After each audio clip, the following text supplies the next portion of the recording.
경남 브리핑입니다. 26일 낮 1시쯤 합천군 황매산 모산제 정상 인근에서 50대 남성이 추락하는 사고가 발생했습니다. 남성은 심정지 상태로 구급대원의 응급조치를 받으며 병원으로 옮겨졌지만 끝내 숨졌습니다. 경찰과 소방당국은 남성이 정상에서 내려오는 길에 사진을 찍다 실족해 추락한 것으로 보고 정확한 사고 경위를 조사하고 있습니다. 창원의 한 자동차 부품 공장에서 작업 중이던 노동자가 기계에 끼이는 사고가 발생했습니다.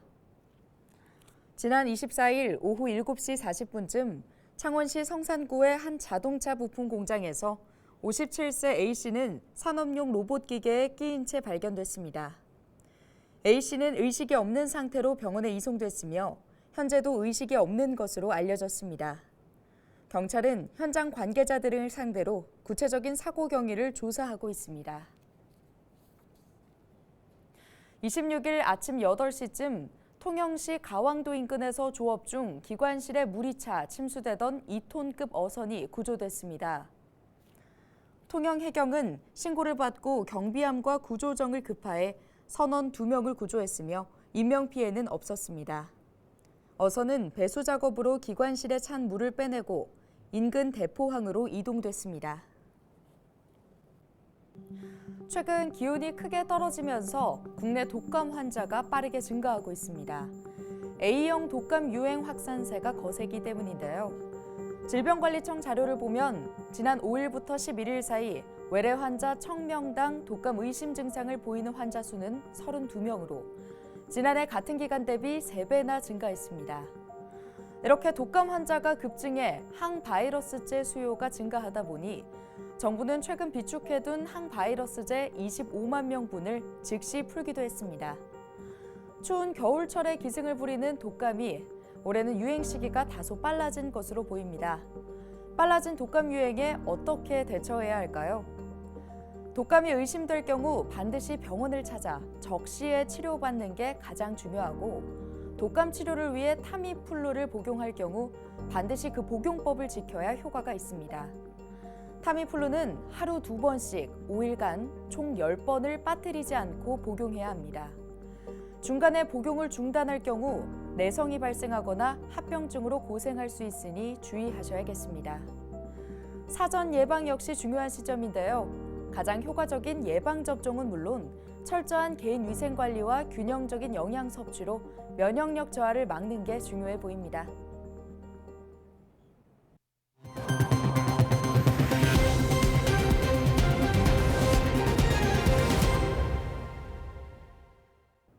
낙동강을 낀 부산 경남 6개 지자체의 모임인 낙동강 협의체가 출범 후 첫 컨퍼런스를 열고 낙동강의 관광자원 활성화를 논의했습니다.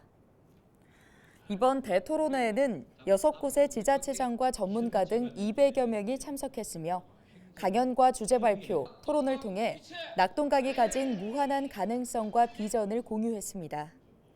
낙동강 협의체 컨퍼런스는 앞으로 6개 지자체를 순회하며 해마다 개최됩니다.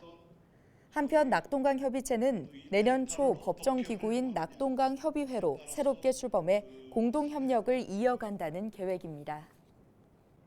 의령군이 청년 소상공인을 위해 창업 비용을 지원합니다.